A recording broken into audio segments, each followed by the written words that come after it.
Hi, everybody. Welcome to Dumb Dads. I'm Chris, and this week on the show, we have a little bit of a special surprise for you. This is actually something I've wanted to do for a while now, and we're going to be having an interview with a parent. It is a friend of ours, somebody we've known for quite a while, and I wanted to do this for a while, where we just kind of sit down with an ordinary person, just a parent who's going through parenting things and find out what their experiences have been like. What's their philosophy? How did they become a parent? Why did they become a parent? Just kind of talk about what life is like from somebody else's perspective. So this week we're going to be having that. And in the following weeks, it's going to be a little more up in the air.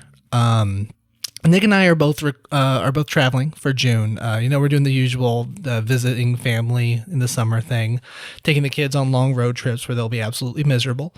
And subsequently, I'm not really sure how the next couple of weeks are going to look. The next week should be a nice routine adventure for Nick. And then the following week, there's some conversations. There's discussions about maybe trying to record something from afar. There's discussions about maybe Nick doing a special episode with somebody. And I don't know. We'll see. We'll keep you abreast on our Facebook page and things like that. But in the meantime, please enjoy this episode with Becky Craig. I think it's a really good episode. I think she's had a very interesting path through parenting. And more importantly, I think she has some really good lessons to teach us. I should mention there's a little bit of a content warning I should probably offer here at the top.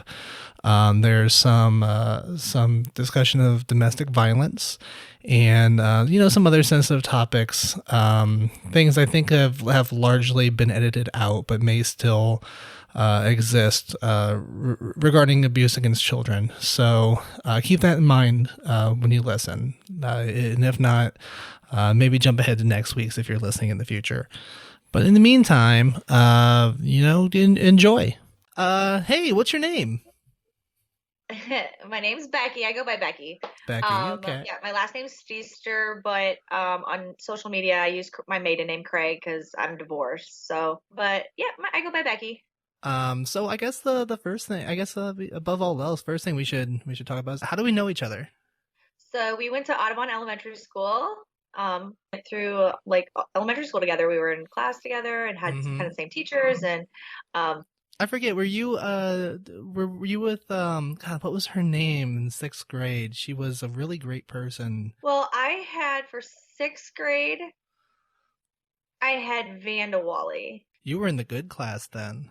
I think it was Vanda Wally because the other one was Lawrence. Yeah, that's who I had. I had Miss Lawrence. She was the young one, right? Right. Yeah, I remember Miss Lawrence was the teacher of the bad kids.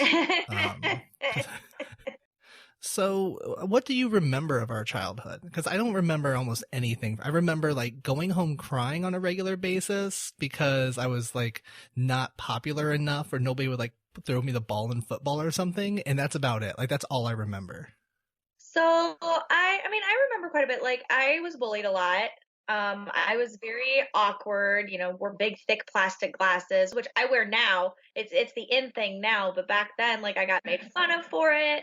I got made fun of because I had a twin sister who was a grade ahead of me.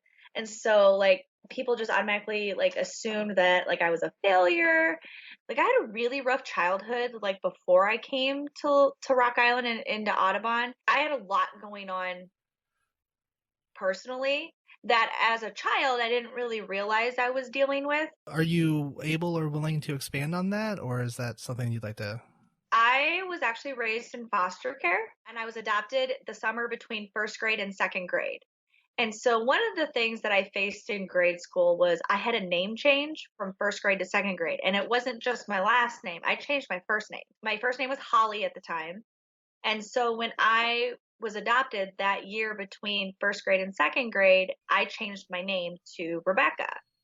And I went by Becky. So going into second grade, I had to explain to all my classmates, that's not my name anymore. And so for kids, that's kind of hard transition, a hard thing to do. They didn't understand it. I was bullied for being adopted. Like people would find out I was adopted, and kids can be really mean when they don't understand things. So I would have comments said to me like, "Oh, what about your real parents? Like, who are your real parents?" And like, "Oh, somebody didn't want you," and that's not that's not what happened in my childhood. But even as a kid, like I didn't understand everything that I had gone through, and so I couldn't verbalize, I couldn't explain like why I was living with a different family. Like I would get asked like how many brothers and sisters do you have? And that's always a complicated question because I have a lot more biological siblings, but in foster care we were split apart. And so I would say, "Oh yeah, I have a brother, but he lives in Geneseo." Or "Yeah, I have another sister, but she lives 3 hours away." And or I would talk about, "Oh, my brother's parents." And they were like, "Well, aren't those your parents?" Well, no, it's a different thing. So, but I did get to stay with my twin sister. We stayed together and we were raised together. Um, but yeah, I came out of foster care, and like that was kind of a hard thing to deal with, and just kids don't understand and they can be mean. Sure. Yeah. No, I imagine. Yeah, I don't think I ever knew that, or if I did, I just long forgot it. Um, so you mentioned that you had siblings that that were in different towns, but that you knew that. Does that mean that you were still in touch with them, or were they just kind of separate? No, growing up, my parents made it a point to stay in contact with my other siblings' parents. We all had the same social worker or caseworker. And so they lost touch with my younger brother, my youngest brother's parents.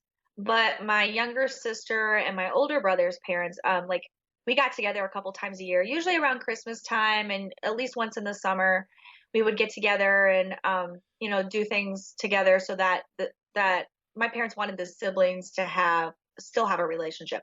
And I still talk to them now. I have relationships, now.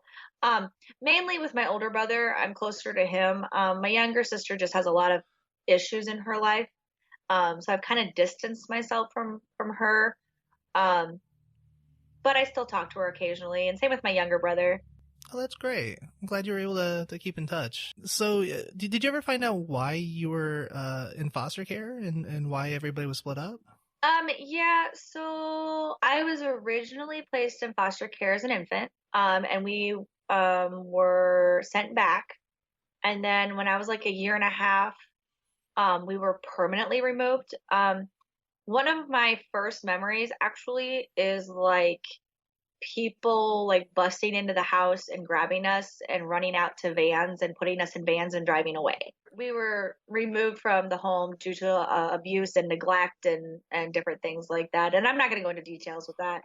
But yeah, like unfortunately, she still like was able to have like visitations throughout the years we were in foster care, and so some of the abuse kind of continued while in my during my childhood, and until I was, adopted, until her rights were completely taken.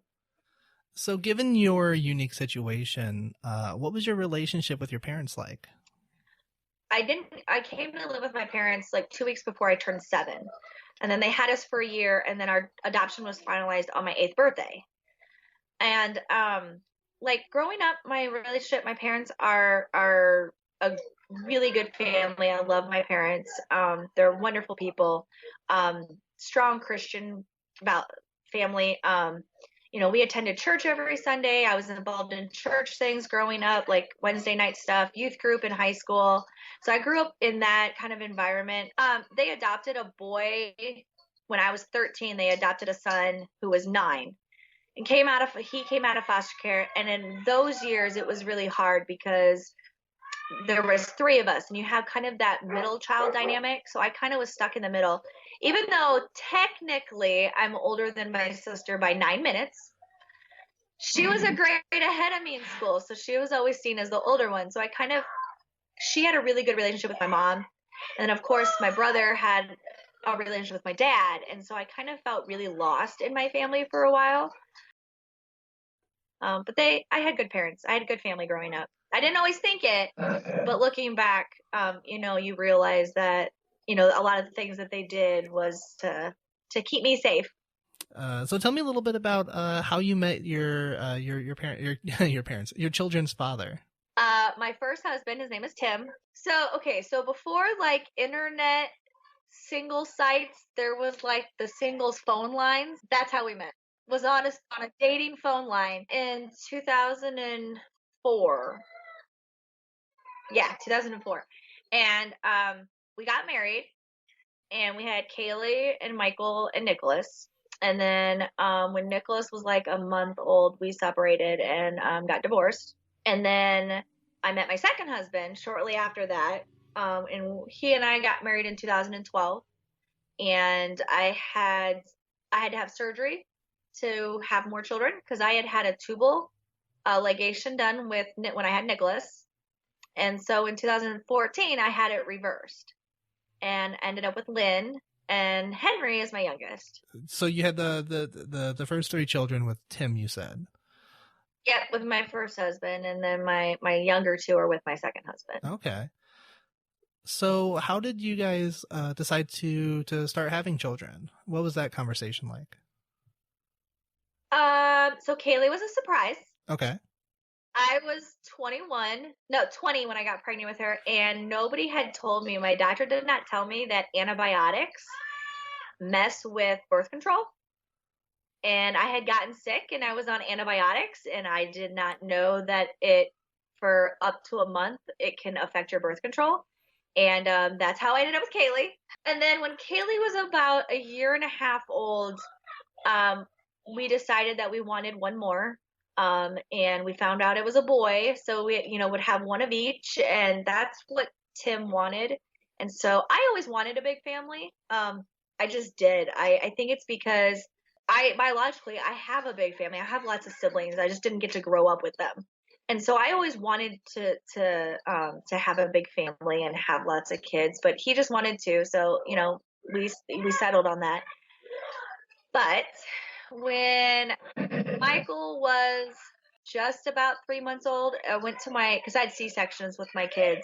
When I went to my 12-week post-op checkup after having Michael, I found out I was pregnant with Nicholas.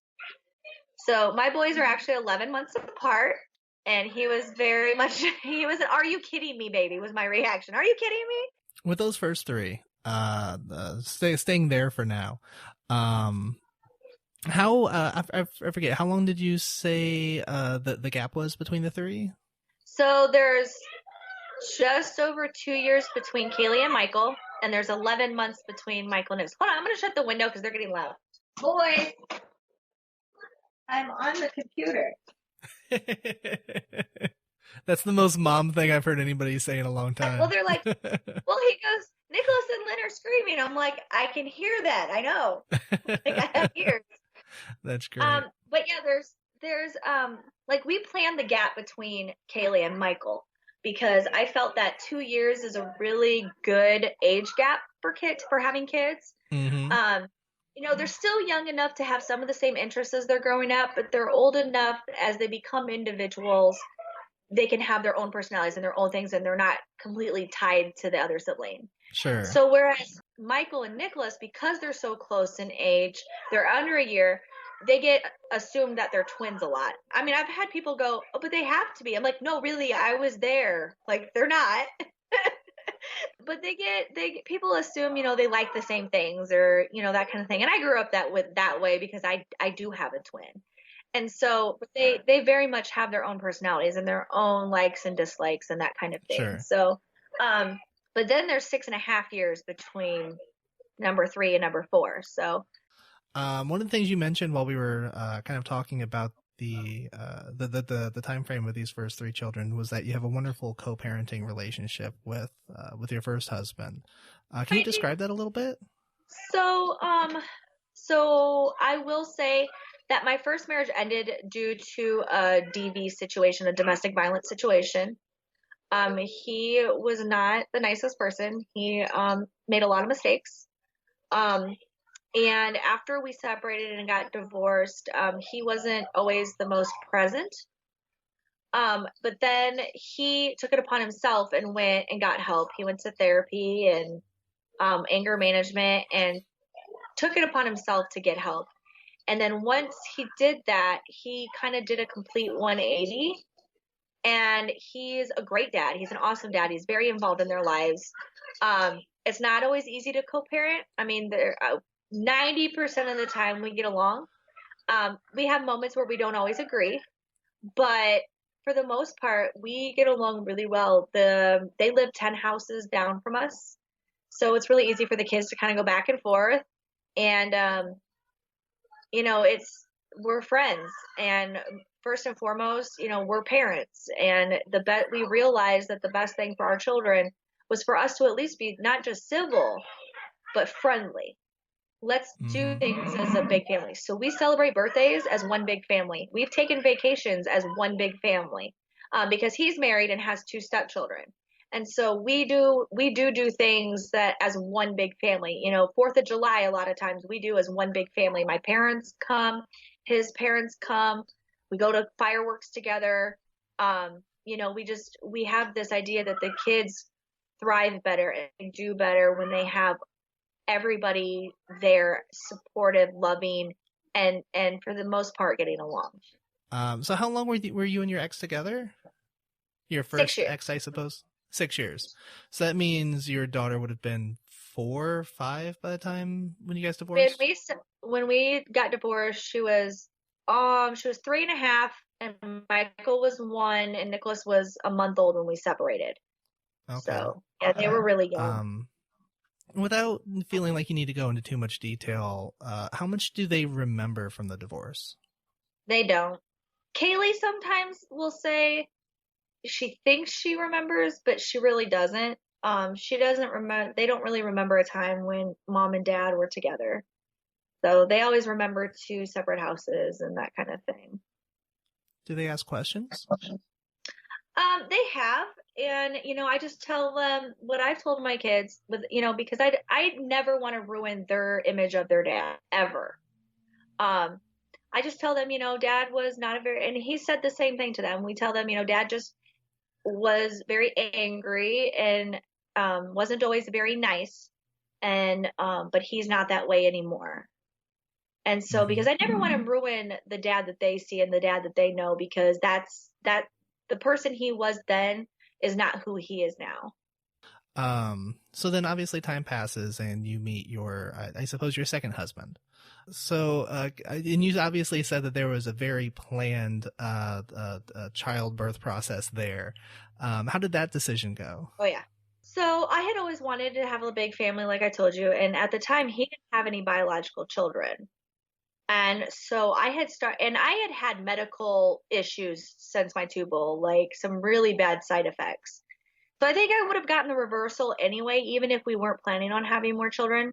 And so I started researching it. I started researching the procedure, researching different doctors that performed it, the success rates of pregnancy after the procedure. And I researched it for like 3.5 years before I even picked a doctor. But it's like $10,000 and insurance doesn't cover it. And I was like, I can't afford 10 grand. So I found this doctor in Louisiana and he's fantastic. It's one of the only procedures he does. Like a lot of times fertility clinics will do it, but that's not the main thing they do. And this doctor, this is something he does daily. Like he's perfected this procedure. And so I put my trust in this doctor I had never met in another state. And the cost was considerably less. And we made the decision to go. And I had my surgery October 10th of 2014. And we found out New Year's Eve that we were pregnant with Lynn. So it happened quickly then, huh? Yeah, really quickly. That's great. So, then you have obviously 2 children, you said, with this gentleman. yeah. So I suppose my first question is going to be, so you started you added on to your family then, Yes. there, and you had children who were probably at this point, I'm going to take the same guess, 5 or 6? So Nicholas was 6, Michael was 7, which would have made Kaylee 9. And we had the conversation with them of we wanted to add, more to the family. How did they feel about having a brother and sister? You know, they were very hands-on during my pregnancy. We talked about baby growing. I have a very open communication in my house when it comes to my kids. So, my kids know how babies are made. My kids know like all of that. And being pregnant, especially for my daughter, like it allowed her to see the process and growing a child and all of that, and have her ask questions and being able to answer those questions, and having her see in a very real way, um, Hmm. what it takes to carry a baby and have a baby.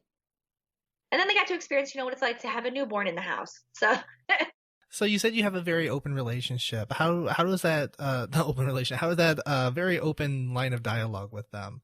How did that open line of dialogue go into the idea of starting this addition to the family? You said obviously that you talked to them about it. What does that look like? so I mean, it was kind of, we sat down, I sat down with them and said, Marty and I are thinking about having a baby. How do you feel about that? Is that something that you would be okay with? Is that something that, you think would be a good idea for our family? And, they all said yes. They wanted a baby brother or sister. And I explained, I have to go away and have surgery somewhere else.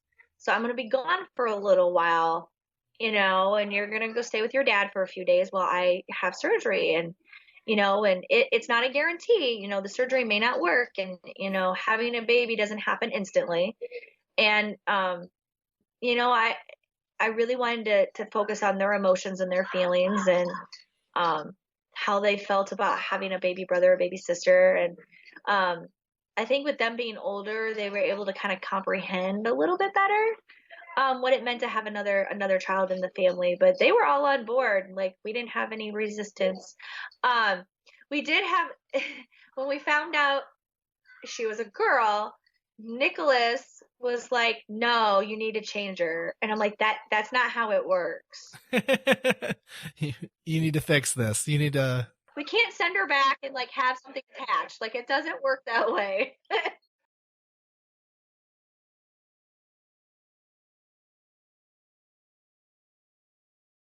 Yeah, he was like, "No, you need to change it." And I'm like, I can't.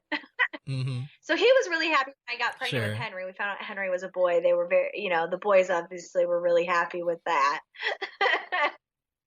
So you did fix it. In other words, you did go back and I fix it for him. guess. So one of the things I always think about when I look at large families like this is how do you manage the dynamics of having different children with different fathers and making sure that everybody feels like they're a part of a singular family instead of a multitude, kind of like a fractured, segmented, whatever. How does that sort of picture work when you have all of these things going on at once? um, I have my kids all on the same schedule. So the days that they would be at their dad's is the same for all the kids. So when they're Hmm. here, they're all here with me. That's something that I'm big on. If we're doing holiday schedules are the same. So my family always does Christmas on Christmas Eve. So it's always been that I have my kids on Christmas Eve and their dads have them Christmas Day. A lot of times I work on Christmas Day. I volunteer to, just because I don't have my kids on Christmas Day, and I know that other people would want to spend it with their families and their own kids.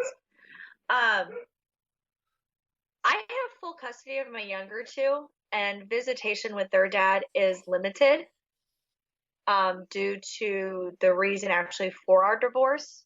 Um, and he has no contact rights to my older three at all, um, which was tough because he went from being stepdad.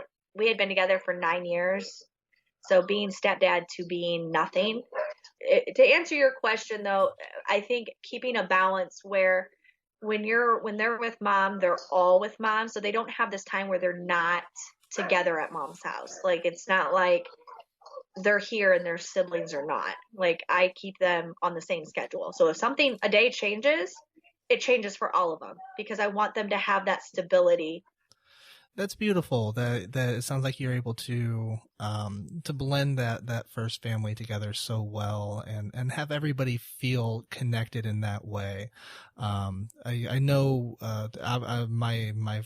my father comes from a divorced family, and that did not happen. So I think that's really wonderful when it does. Um, Obviously, I have to follow up with the second, to whatever degree you're open to. Um, I think that things did not go as well there. Um, how much of that do the children understand, and how much are you concerned about them understanding? So that marriage ended very abruptly, um, Mm-hmm. kind of out of left field. Um, we explained that he did something very bad and he can no longer be around them. And they've seemed to kind of take that as an answer and okay.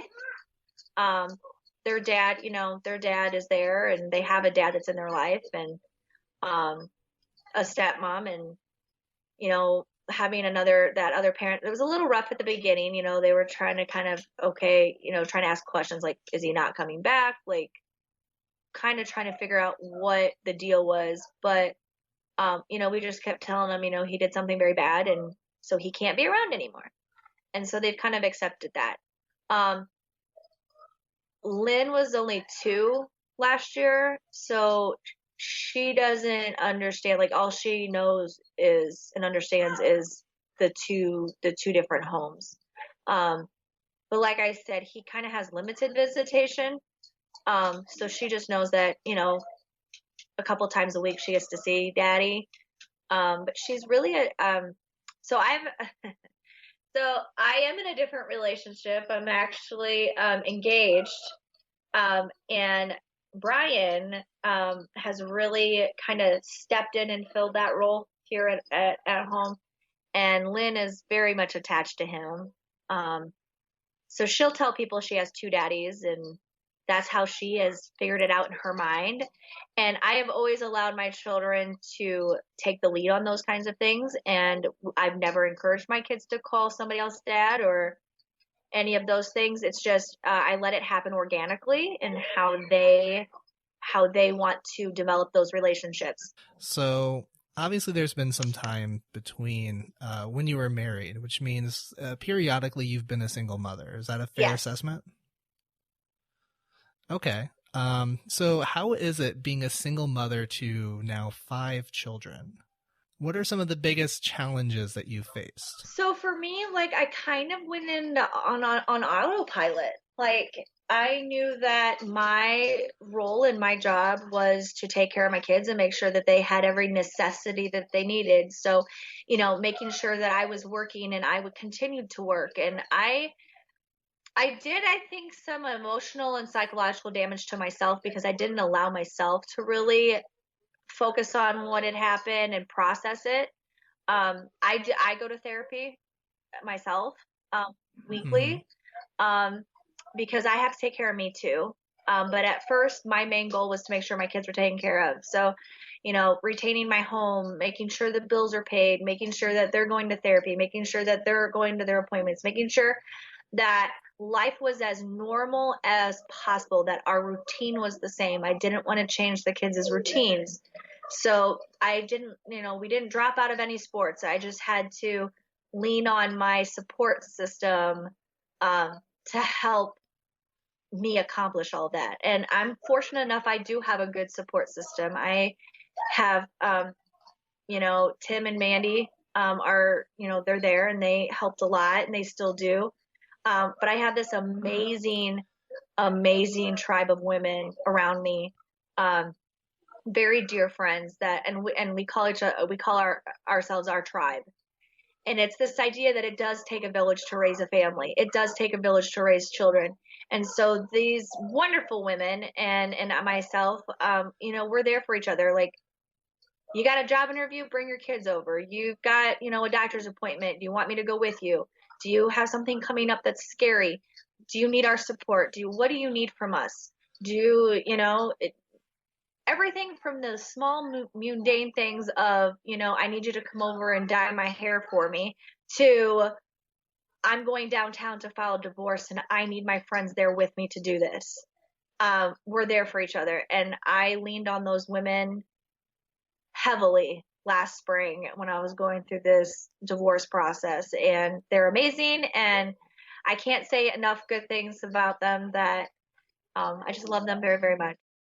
So I have one more big question for you. And obviously I kind of know the answer here, but I kind of want to ask anyway. So what is it that you do for a living these So days? currently, I work for Family Resources. I'm an advocate in the domestic violence and sexual assault shelter. I just put in Hmm. for a new position. Um, Hopefully, I'll be interviewing for. And it's a new position that they created. It's a self-sufficiency advocate, and it's taking clients who have barriers to be self-sufficient and helping them obtain resources and connect to resources to help them break through those barriers, such as transportation issues, finding a job, childcare, um, trying, if they have evictions on their records, trying to find them housing. So it's kind of it'll be taking clients to um, job interviews and appointments and meeting with landlords and trying to get them to work with us in our housing program to get clients on their own feet and get them self-sufficient, helping them break through those social economical barriers, those other barriers. Some people, the biggest thing for them is childcare. Childcare is expensive, extremely expensive. You know this. And, finding them not just affordable childcare, but childcare that's available during working hours. They may work second shift and trying to find childcare during that time, or third shift. First shift, it's easier, but when it's those non-traditional times, that's a barrier for them. And so it's kind of a job helping clients do that, become self-sufficient. With a job like that, it seems like you probably face a lot of adversity on a daily basis. And one of the things I would have to wonder is how do you, or do you bring that home with you, and how does that sort of a daily routine impact the way that you raise your children? I think the biggest thing for me is I want my children to learn to not judge people just by what they see, and not to judge people by their circumstances. You never know. And adults need to learn this. Our society as a whole needs to learn this. Like, you never know what struggle someone's going through. It doesn't matter what car someone drives. It doesn't matter what kind of shoes they have on their feet, or what kind of purse they're carrying, or what they pull out of their wallet. Like, you have no idea what that person's going through. I have had clients who are broke, who are, I've had women come in that are working girls. I have women, but I've also had women come in who are a CEO of a company. You never know what someone is going through. You never know what barriers they have to become independent. That CEO may be relying her home. She has a nice home because her husband paid for it, but he's beating her. So when he leaves, she has nothing. Just because she drives a nice car, just because she has nice clothes, doesn't mean that her life is perfect. And it goes for men. We treat men as well. And you would be surprised some of the abuse that men go through, especially if they're part of the LGBTQ plus, the abuse that some people go through. And so my biggest thing that I want to teach my children from my job and from the things that I've learned is never judge somebody by first impressions. And, growing up, a lot of times you were taught, first impressions are really important. And I've come to learn that first impressions are not. First impressions are not important, because that's just going to set you up to judge that person. And I don't want my kids to judge people. That's amazing. It sounds like from the various things you've seen that the lesson that you've taken and that the perspective that you've tried to relay to your children is one of compassion and optimism, when in many ways you could argue the exact opposite, that because you're seeing all of the detrimental impacts of people around you, that you could enter into a parenting mindset that's more fearful and frightened. Is that something you've done consciously, or is that just the type of person you are? I think it's it's just the type of person I am. Like, I think if my friends were to describe me, and I don't want this to sound boastful or anything because it's not. I think something that is a strong point for me, but also a weakness, is I am a really compassionate person. I have a lot of empathy. Unfortunately, this kind of work can sometimes make you jaded, and I do have moments of that.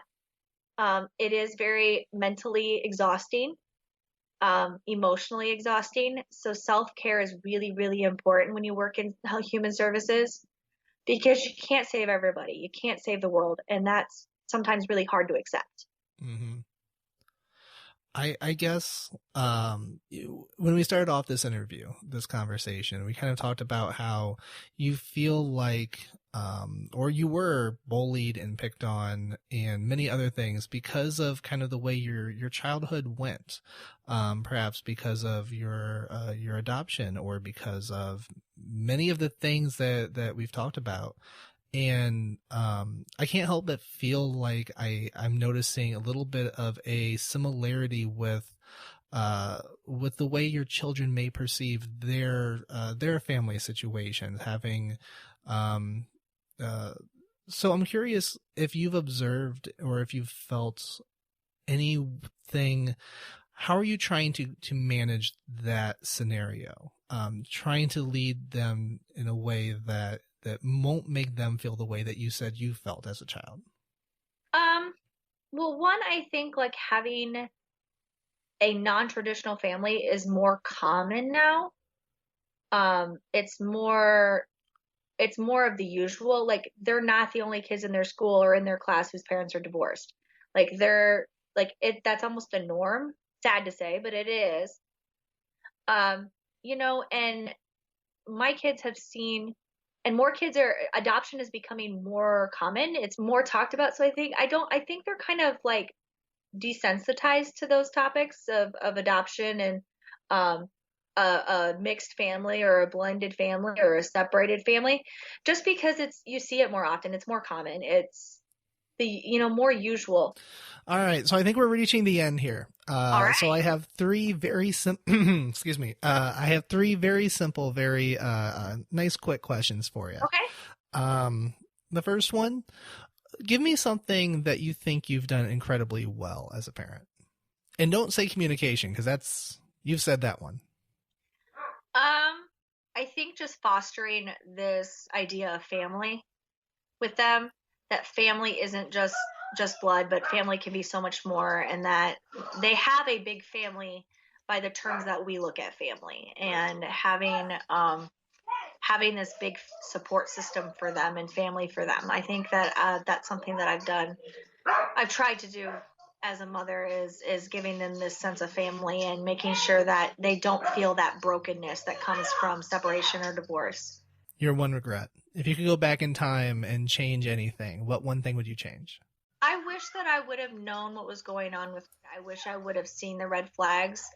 And I try really hard not to beat myself up, but the mom guilt is really, really bad with that. I mean, I think as parents, we try to protect our kids, and that is like the one thing. But since then, once I found out, I did everything. They say you did everything right, you did everything by the book, but it still doesn't really heal that guilt. That's what the tribe's for. And finally, what one piece of advice would you have for parents who are listening? Let your kids be kids. Don't force your kids to grow up too fast. Don't expect them to do things that are beyond their developmental level, their understanding. Don't expect them to understand something just because you do. You're an adult, they're not. Kids continue to develop until the age of 21. The brain is still developing. And so let your kids be kids. If your 12-year-old daughter is still playing with Barbies, let her do that, because she's not there yet. Let the kids be kids. Don't expect them to grow up any faster than what they can. Well, Becky, thank you so much for chatting with me here. Yeah, is there anything you want to promote, advertise, shout out? Anything you want people to hear about?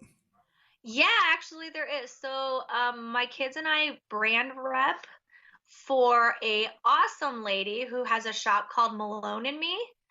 It's on Facebook, and you can go to maloneandme.com. And she does custom t-shirts and decals and vinyl stuff. She also makes jewelry and bows and things like that. She does a new release every week of a different theme.